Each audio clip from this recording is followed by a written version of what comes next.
I know some of y'all may remember, this slide right here, we'd actually passed that and we've actually gotten further down. But I don't know if you know, I guess it's been announced, Rhonda hadn't been feeling well lately, and she actually went to the doctor and had a respiratory. She had some things going on, and one of the things was respiratory, and she's on antibiotics. And but the thing about it, she ran across this show, and it's called Bible Expedition. I've asked a few people if they've seen it. Nobody, no, I hadn't seen it, and I hadn't seen it. I had not seen it at that point either. But Rhonda. I appreciate what she did. She ran across this, and they actually had a segment about what we're going through right now. And so I brought this up because what's interesting, this sarcophagus or this mummy that they went into, and with this mummy, and this is Amenhotep II. If you notice his skin, one of the things they noted about that. The other pharaohs that they have unearthed did not have the particular things there. And so one of the points that the man made is that this could be evidence of boils that he actually had suffered through the plagues. And so I thought that was very interesting. I thought, again, it doesn't take away anything from our faith, but it is interesting when you find out various things. And then Rhonda made some notes for me. Just want to, and I'm not spending much time on it, but just to kind of throw this out there. Amenephis was the Greek name of Amenhotep II, and one of the things that's interesting. His father, Thutmose III, actually reigned 54 years, reigned more than 40 years. And I think archaeologists thought, well, no, he only reigned 40 years. And now they're finding out, no, and that actually would make sense if you look at how things played out. She mentioned that the firstborn, we had talked about this, where Thutmose the fourth, who was the son of Amenhotep, was not the firstborn, but he wound up ascending to the throne. And he's the one that dreamed about the Sphinx and how he brushed the sand away. But the firstborn son died, and she's got here, I think it's mysteriously. And one of the things that's interesting is that the name of the firstborn son was about 15 years old, somewhere in that neighborhood, that died. His name is Weben Sinew, and there's a statuette with name on it. Room to the left of the tomb holds 3 mummies, one determined to be this 15-year-old prince. And one of the things that they could tell that he was actually a prince as well, and I didn't realize this, is that if you were royalty or a prince, you shaved your head except for the ponytail. You had this and that's what this one had. So they think that's who it was, and they've also I don't know if I had that one, but they there was one I think said that they kept the organs and stuff, so they actually had a name, names on there. So what I find interesting is that and another thing is that Amenhotep II's palace was suddenly abandoned during the reign of Amenhotep II.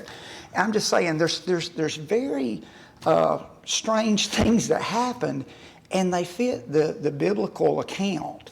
And so, just saying, and I just wanted to bring that out, and that was Bible Expedition, and I think it's on YouTube. And so, if you wanted to, I'm just saying, if you wanted to look at it, but it did have some very interesting things, and it's just how they seem to match up, and you start finding out some things like, wow, just saying. But let me go ahead and speed through to where we were.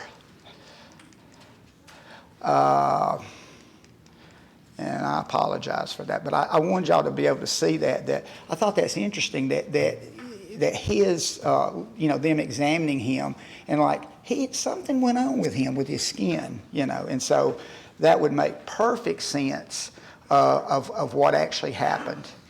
And so And I think we're at Exodus chapter 4. And this is the Lord talking to Moses and wanting him to go on this mission, if you will. And Moses is given all these excuses, and we're going to look at that. I want to look at these excuses a little bit more in depth, because I think it's important to take notice of that. But he said, "Oh my Lord, please send someone else." Then the anger of the Lord was kindled against Moses, and he said, "Is there not Aaron, your brother, the Levite? I know that he can speak well, because he is coming out to meet you. And when he sees you, he will be glad in his heart. You shall speak to him and put the words in his mouth, and I will be with your mouth and with his mouth, and will teach you both what to do. He shall speak for you to the people, and he shall be your mouth, and you shall be as God to him. And take in your hand this staff, which you shall do these signs." And so one of the things that I find very interesting about this, and these excuses, I wanted to read what Bob had to say, and I'll get y'all's feedback on this. God has told Moses, and y'all can hear me, right? Okay. All right. God has told Moses to bring the people out of Egypt, and Moses has offered these 5 objections. The first one, if you remember, who am I that I should go to Pharaoh and bring the people out of Egypt? Or as we might say, why me? Do you remember how God answered that? That was the first one that Moses threw out there. And I don't want to put y'all on the spot, but I'll go ahead with this one. God told Moses, I'll be with you, and as a token, you shall bring this people back, bring them back to this mountain where you are, and you and the people shall serve gods, or shall serve me on this mountain. And so that was the first objection. The second one was, when I come to the Israelites and say, God has appeared to me, they will want to know which God, what is his name? And do you remember how God answered him on that occasion? I am who I am, or I am has sent you. Exactly. And I thought, how powerful, exactly. I am. They will not believe me. They will deny that God has spoken to me. Do you remember what God did how he handled that situation, or how he responded to that to Moses? He gave him 3 things. The rod, yeah. And what did it do? It turned into a snake. All right, that's true. And remember, Moses was afraid of it. He fled from it. But God said, take it by the tail. He did. It's that. You remember the second sign? His hand turned into withered. It had leprosy. Put it into his bosom, pulls it out, leprosy. Puts it back in, and what happens? Just like it was before. Yeah, I mean, very powerful. And do you remember what the third sign was? If they won't believe these 2, he had one more for him. The water on the ground. Yeah, get water out. I think it's water out of the river, pour it on the ground, and it'll become blood. So he gave him these 3 signs. The fourth, I am not eloquent. It seemed like he said, I'm slow of speech, as it were. And the point is, and I think like Bob said, we think of Moses as a powerful speaker. But it may be because of his position. Maybe he wasn't the best, speaker per se. Maybe he had something along those lines, or that's what he believed. But I am not eloquent. Do you remember what God said to him then? He would give him Aaron to be his spokesman, but he also told him that God made his mouth. He knows what. Right. And I will help you speak and tell you what to say. When God helps you with anything, it's taken care of. And Moses, when you're speaking, you're talking to God, it's like, Moses, hey, wait a minute, All right, and then the fifth one we just read, send whomever you will, I cannot stop you. And again, how did he answer him there? And God even got angry, Yeah, go ahead, brother. he said, well, you do it. I'll go if you want me to, but I don't want to. But what kind of help did he give him? Did God give Moses? Aaron. And I thought about that, and I thought, and it says Aaron's a good speaker. I have no doubt to believe that he wasn't. But, one of the things about that should have given Moses some confidence. He's not alone. I mean, he had God, and that should have been well more than enough. But sometimes, we may be like that going into something. You want somebody there, a person, somebody can, and so, but he got his brother. God allowed that to happen. And one thing I wanted to read here at the bottom of this, page 12. This is the fifth thing. I think where God got mad or angry. Moses answered, "Well, Lord, you can send whomever you want to send." Moses' language was curt and disrespectful. His meaning was, you can send anybody you want, and there's nothing I can do about it. So if I have to go, I will, but I don't want to. In spite of God's assurances and the signs he had given Moses, the main problem was that Moses did not want to accept such a difficult task. And I think it's important, when you look at Moses and you see he is a man of faith and just so much. But here we're getting to see before he gets there, if you will, where, when he's like this, he seems to have no faith or very little faith. He has no confidence in himself. God can use him. And when we take direction from God and we allow God to, direct us, that's what it's about. But when it's about me and look what I can do, no. And so I just think it's important to see Moses because, one of the things I've always said, I am so thankful that God allowed us to know about individuals like, Moses here, about David. If you only got the highlights, if you only saw the highlights of Moses or David, you might get the impression, wow, there is no way I can, me? Are you kidding? These guys are just so, no. They were people, and they had challenges, and they had things they had to overcome, but they could. Yes. Exactly. He didn't look. God didn't give up on them, and if we stay in it, God's not going to give up on us. Now we can give up on God, but God won't give up on. He's not going to give up on us as long as we got the right attitude and we've got that kind of heart that we. That God can use us. So again, I just wanted to bring that out. And again, that staff, notice that because we're going to see that over and over again, that staff is going to play an important role. And Moses went and returned to Jethro, his father-in-law, and said unto him, let me go, I pray thee, and return unto my brethren, which are in Egypt, and see whether they are yet alive. And Jethro said to Moses, go in peace. And the Lord said unto Moses in Midian, go, return into Egypt, for all the men are dead who sought thy life. And Moses took his wife and his sons and set them upon, I'll say, a donkey. And he returned to the land of Egypt. And Moses took the rod of God in his hand. And the Lord said unto Moses, when thou goest, return into Egypt, see that thou do all these wonders before Pharaoh, which I have put in thy hand. But I will harden his heart, and he shall not let the people go. Thou shalt say unto Pharaoh, thus says the Lord, Israel is my son, even my firstborn.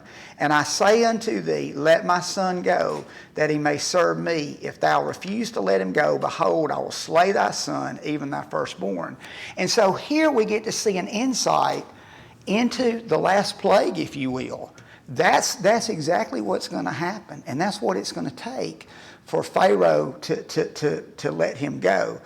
But and I asked y'all, I kind of threw this out about hardening Pharaoh's heart. And we'll probably discuss this again or kind of bring it up. But just offhand, how did God harden Pharaoh's heart?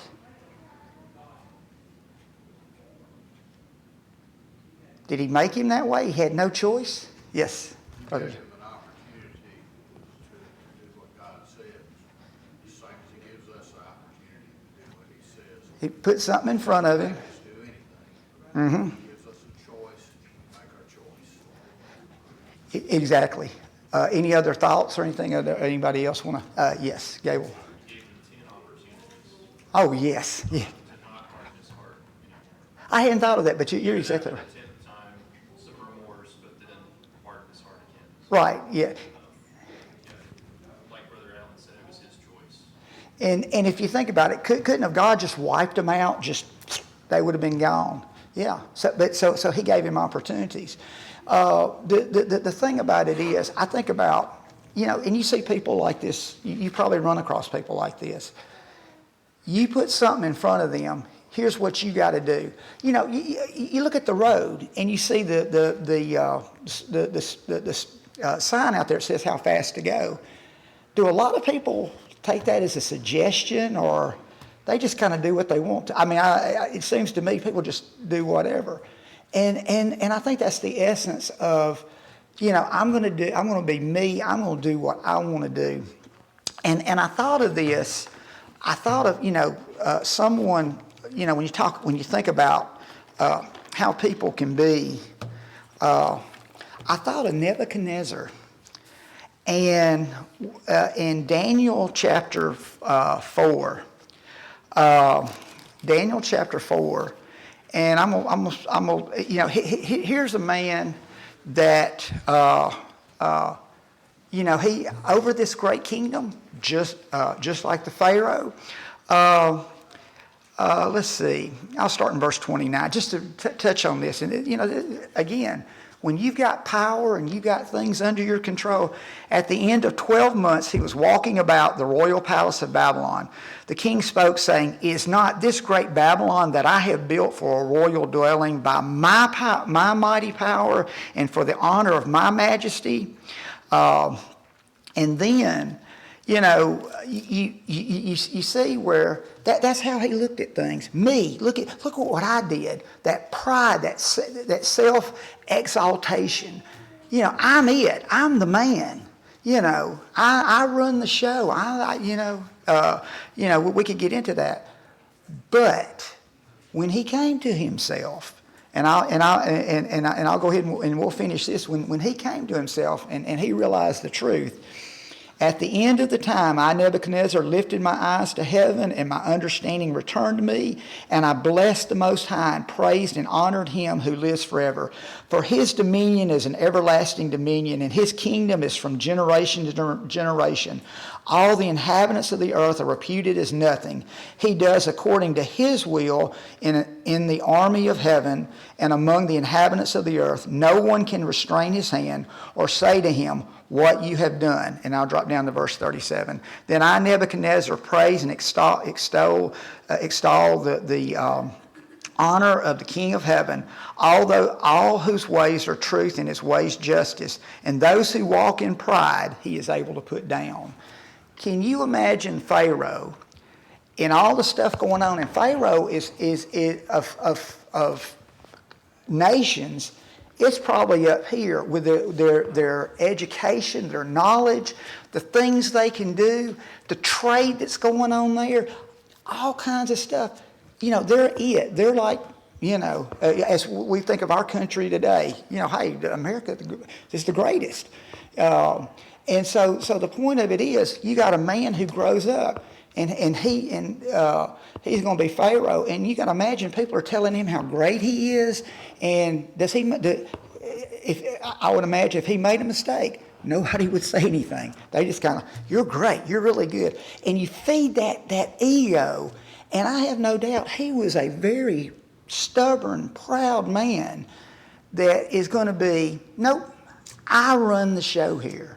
And so I think, that's how I tend to look at it, is that Pharaoh could, and I think we see people like that around us today that have that, as we say, that thing, "I'll cut off my nose to spite my face because I'm going to do what I'm going to do." And I think there's people who tend to be that way. Yes? I read something that I thought was interesting. Yeah. Ultimately, the narrative of the hardened heart highlights the tension between God's sovereignty and human free will and the consequences of human rebellion against Him. That's true. It's just that, you were saying, he thinks he is self-sufficient. I'm it. God is sovereign. And so when those actions, when like the plague happened, the plagues, it revealed God's power and it challenged, Pharaoh's will. And so Pharaoh hardened his own heart. He goes in defiance. And people look at that and say, how could he be that? He could. I think people, even today, I think there are people who just, for whatever reason, are just, when pride and, there are people who, might know the truth, but because of pick some reason why, well, my family might not be happy, or pick something. They'll pick anything other than, I need to be serving God. God needs to be number one, but I'm not going to let God be number one. It's going to be something else. And is that not a hardened heart right there? Just saying. So, but any other thoughts or anything? I hope I hadn't overlooked anybody. Okay. But, all right, so we see where Moses is getting ready to go back. He's taking his family with him. And then we're going to see this very interesting situation that happens here. And mine says, I got the King James Version. It says at the encampment. This says at a lodging. So I don't think it's a day's inn or anything like that. I think at the encampment. At a lodging place on the way, the Lord met him and sought to put him to death. Then Zipporah took a flint and cut off her son's foreskin and touched Moses' feet with it and said, surely you are a bridegroom of blood to me. So he let him alone. It was then that she said, a bridegroom of blood, because of the circumcision. And so what's interesting here, it seems to be, and I think the hymn that's going to put him to death, who do y'all think that is? Yes. Moses. It's got to be Moses. He hasn't done what Yeah. God had told the children of Abraham to do since. And if you don't do that, you're not part of the covenant. I have to assume that was the conversation. Mm-hmm. We see him come to Moses, and then Zipporah actually takes the action and does this. Now, She wasn't that familiar with the ritual of circumcision, apparently. And I don't think she was a fan either. I don't think she was excited about it either, but she did what she had to do. Well, and her son. But one of the things when you think of, here's Moses, and he's going to be spokesman for God, and he's going to be the one who is going to be at the forefront. And imagine he didn't circumcise, and some things I read, his youngest son, and that was something you couldn't overlook. That was something that was very significant. So we don't know, more than what we read here. But the thing is, and one of the things I've read about this, didn't know if the Lord struck him with a disease, something. He basically at the point of death to a certain degree on the sought to put him to death, but I think he was unable to perform this act. So if Zipporah hadn't have done it, but she did, and that's all we need to know. Whether she did it out of reluctance or love for Moses, because it looks like he may not do well if it's not done. Just saying, I find this very interesting, and it shows that God just doesn't look the other way on things. Don't worry about that. We'll handle that later. This needs to be done. And Moses, if you're going to be my spokesman, you're going to be out there. You need to be, have everything like you should. And so it kind of lets us know how God, when he on things that are serious, God is serious. And you think Moses, I don't take that lightly. It says it sought to put him to death. I don't think that means he was just no. I don't know how far it could have gone if they were unwilling to do, again, God can, He has a purpose and it will be done. But I just find it interesting, and I mention this because it shows, a situation. He's been very restrained with Moses to this point, shown him lots of mercy. And it even, we read where he hadn't even gotten angry with Moses, but he gave him solutions. And here, I don't know why Moses this was not done, but it's something that, yes, it will be done now. Any thoughts on this or anything like that? And so we got a curious story, variously explained. Whose life is threatened here by Jehovah? I think it's got to be Moses. What is the cause of God's displeasure? Neglect of the rite of circumcision. What did Zipporah mean in calling Moses a bloody husband? Moses is blamed by God for failure to circumcise his youngest son. Zipporah steps in to perform the act and thus saves Moses' life. She calls Moses her groom of blood, either because he has been renewed to her through the operation she performed, or because she resents the necessity of the act itself. And if you're not a true Israelite, and this is not something that you're used to, I mean, you can see how, why? This is what God wants. That's it. That's enough. I mean, you can look at different things like today, baptism, but that's what God has commanded. And there are people, well, I don't get it. You don't need to get it. God commanded it. Do it. So, before I move on, anything else? The Lord said to Aaron, "Go into the wilderness and meet Moses." So he went and met him in the mountain of God and kissed him. And Moses told Aaron all the words of the Lord with which he had sent him to speak, and all the signs that he had commanded him to do. Then Moses and Aaron went and gathered together all the elders of the people of Israel. Aaron spoke all the words that the Lord had spoken, and Moses did the signs in the sight of the people. All the people believed. Notice that. All the people believed. So there was not any hesitation in that part. And when they heard that the Lord had visited the people of Israel and that he had seen their affliction, they bowed their heads and worshipped. And so you can see they still had to some degree a reverence for God. They, hey, deliverance is coming. They don't know at what cost, but it's coming. And they will be tested. And afterward, Moses and Aaron went in and told Pharaoh, "Thus says the Lord, the God of Israel, let my people go, that they may hold a feast unto me in the wilderness." And Pharaoh said, "Who is the Lord that I should obey his voice to let Israel go? I know not the Lord, neither will I let Israel go." And that's it. That's precisely. And do you remember, God had told Moses, he's not going to let you go. And I think back to Jesus when he told his disciples, didn't he tell them multiple times about, he's going to die? And they're like, "You're the Son of God."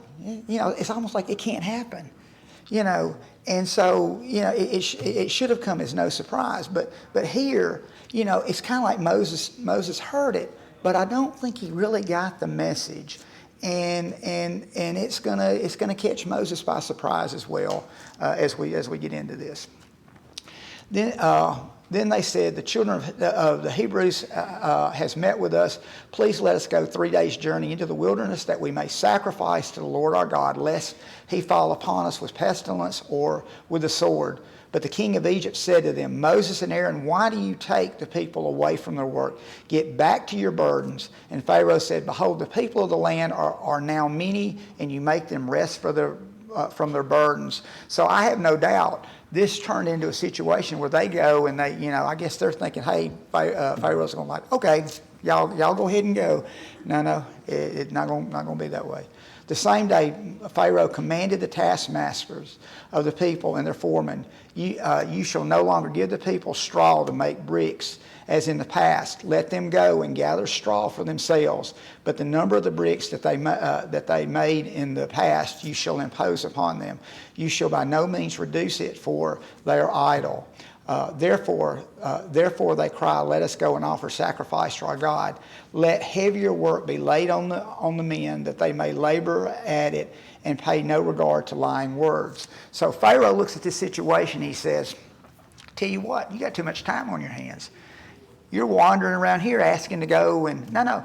You know, and I don't know if y'all seen that show, the Appian Way, but they actually did a segment on where they were showing how brick was made and how they get down. Or well, I don't know if I guess how they got down and would pull and have to get the rocks out and everything. But one of the things that the reason I mention that is that you do have to put straw in it, because if the bricks have no straw in them, I think they tend to break, or the integrity is not what it should be. And so the straw helps give them, in fact, the next slide, I think I'll go ahead and put that on up. The organic material is necessary for an effective temper and usually consists of straw and or chaff. Part of the value of the temper is to reduce the shrinkage of the brick as it dries, but it also yields a more durable product, and that's the point of that. Yeah, it's like it really is like a brick, I guess. I guess you could say. An examination, the close-up of a brick from the Telbeth Shemesh shows the imprints of decayed remnants of straw in the clay matrix. So the point is, that was like an ingredient, just like making a cake. If you leave certain things out, it doesn't turn out right. Straw is something that if you're going to make these brick and they're going to do what they need to do, and like it says, shrinkage or for durability and strength, it has to be there. And so the quality has to be that way. Straw, of course, was the focal point in Pharaoh's punishment of Israel when Moses demanded permission to go to serve the Lord. And that's Exodus 5:4-9. The Hebrew word tibian means crushed stalks, straw, chaff. The Egyptians had typically provided the straw to the brick makers. They would have been fairly easily accessible when the Egyptians threshed and willowed their grain crops. The delivery of the straw from the threshing and willowing would be an easy venue by which to dispose of the straw from the threshing floor. So, it's kind of like a good way to recycle instead of it just going to waste. Hey, we got a use for it. But now, you can't have it. So the taskmasters and the foremen of the people went out and said to the people, thus says Pharaoh, I will not give you straw. Go and get your straw yourselves wherever you can find it, but your work will not be reduced in the least. So the people were scattered throughout all the land of Egypt to gather stubble for straw. The taskmasters were urgent, saying, complete your work, your daily task each day, as when there was straw. And the foremen of the people of Israel, whom the Pharaoh's taskmasters had set over them, were beaten and were asked, why have you not done all your task of making bricks today and yesterday as it is in the past? So imagine that. I have no doubt a day making brick, it had to be, and they were trying to make it as difficult as they could, trying to put all this force on the people, and to say, oh, by the way, you're going to be working overtime, and you're going to be out there, you got to before work or after, just whatever, but the amount that you made, same thing, and so it was a punishment. Because it did increase their burden. Any comments or? Yes. If they were working, let's say 8 hours a day, and they have some guys go ask Pharaoh, hey, can we go worship, go off in the wilderness and worship? Not only do they say no, but they tell them, hey, we're not giving you straw, and the break that you made today, we still need that. So you have they don't have the straw to make it, so it's taking them. I guarantee you, it's probably taking them, more than 8 hours or whatever the amount of hours were to make it, and they had to stay overtime to get to it. So that kind of, hey, you guys are making our work a lot harder. Be quiet for just be quiet. It's probably what they were thinking. They still had to make what Pharaoh wanted them to make in those bricks. Well, to me, it kind of sounds like there's not a place where, there's a bunch of straw over there. Just go and, like, now we'll just gather it up. I think they had to search for it. I think it was like, and I would not be surprised if Pharaoh behind the scenes said, make sure these guys don't come in and, they're going to have to hunt. They're going to have to travel and get this. It's going to be a hardship. It's not just, okay, well, we can't get it from this pile, but we'll go over this pile. I don't think it's quite that simple. I think in the context, it seems like it was a true punishment, and there's no doubt about that. And so we continue on. Then the officers of the children of Israel came and cried unto Pharaoh, saying, Wherefore dealest thou thus with thy servants? There is no straw given unto thy servants. And they say to us, Make brick, and behold, thy servants are beaten, but the fault is not in thine people. Not in thine own people. But he said, Ye are idle. Therefore ye say, Let us go and sacrifice to the Lord. Go therefore now and work, for there shall be no straw given you, yet you shall deliver the tale of bricks.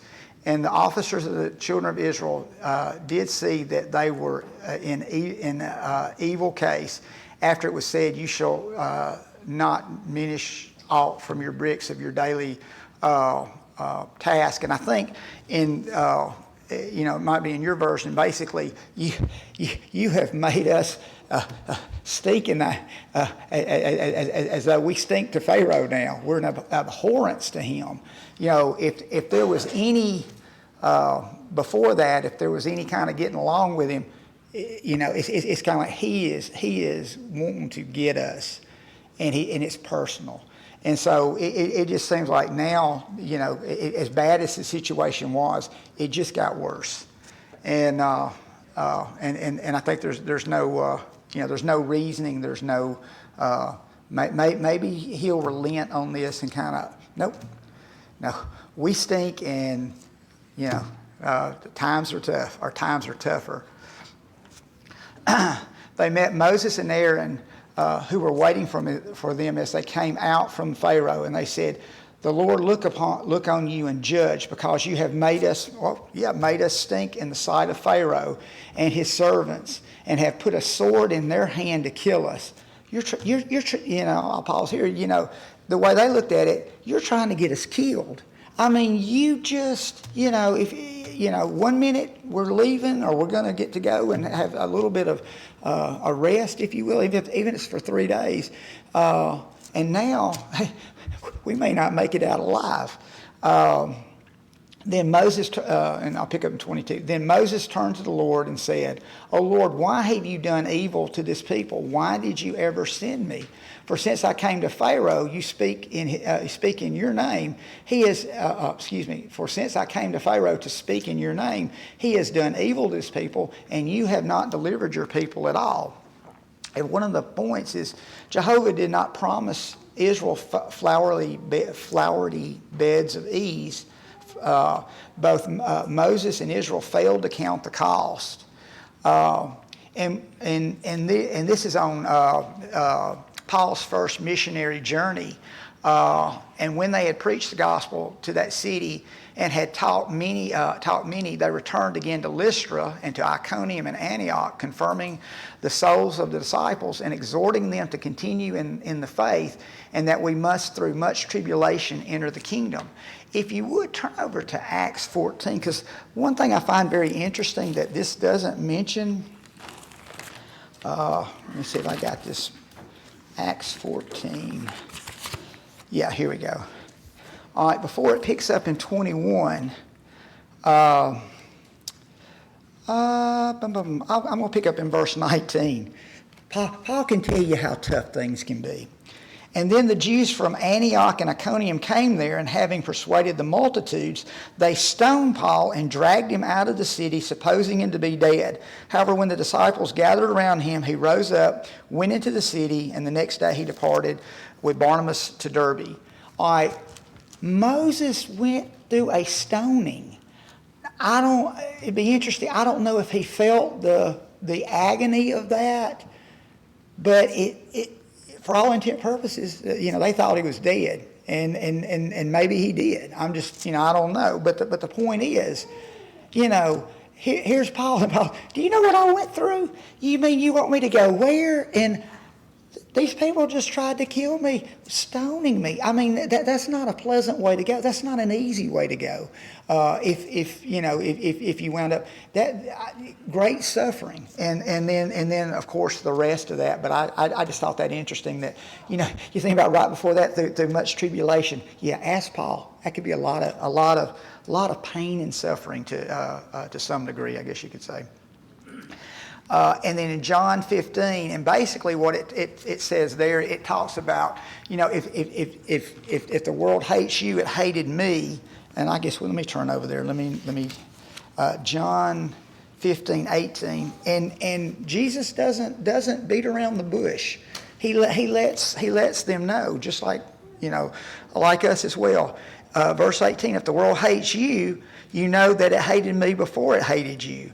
And if you were of the world would love its own. Yet because you're not of the world, but I chose you out of the world, therefore the world hates you. Remember the word that I said to you, a servant is not greater than his master. If they persecuted me, they will also persecute you. If they kept my word, they will keep yours also. Basically, the point is, we may have a tough time, but we're looking for something better. And we're looking to God. And if we get stoned, is it still worth it? Yeah, just saying. And the Lord said unto Moses, thou shalt now see what I will do to Pharaoh.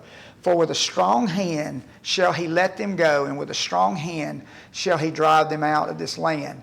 And God spoke unto Moses and said unto him, I am the Lord, I appeared unto Abraham, unto Isaac, and to Jacob by the name of God Almighty, by the name of God Almighty, but by my name Jehovah was I not known to them. And I have also established my covenant with them to give them the land of Canaan, the land of their pilgrimage, wherein they were strangers. And I'll go ahead and read this real quick. We're really getting close. I was not known. That is the true significance of my name. Jehovah was not known to them. What God did here was to designate himself as the eternal, absolute, self-existing one. He is the God who appears to man through history, but he is the same whenever he appears. The names of God, such as Almighty, the one who sees, and others were self-explanatory. Though God revealed himself as Jehovah to the patriarchs, he did not reveal to them the significance of that name until he was prepared to become the covenant God of Israel. Such a name would affirm the existence of the true God and the non-existence of false gods. And again, I'll say this. To see the power, to physically see the power of God, and I'm talking about going back, with things like with Abraham and stuff like that, people who, if you saw the power of God, it should have left a deep imprint in your mind and heart, and like, that's the God I'm going to serve, because I know that's the true God. And certainly with all the things that we're going to see, and we'll pretty much have to, I was going to throw a question out to y'all, but we're going to go ahead and pause there. So we'll pick up here in Exodus 6 and 4. 6, 1 through 4, and thank y'all for the y'all's participation and kind listening to.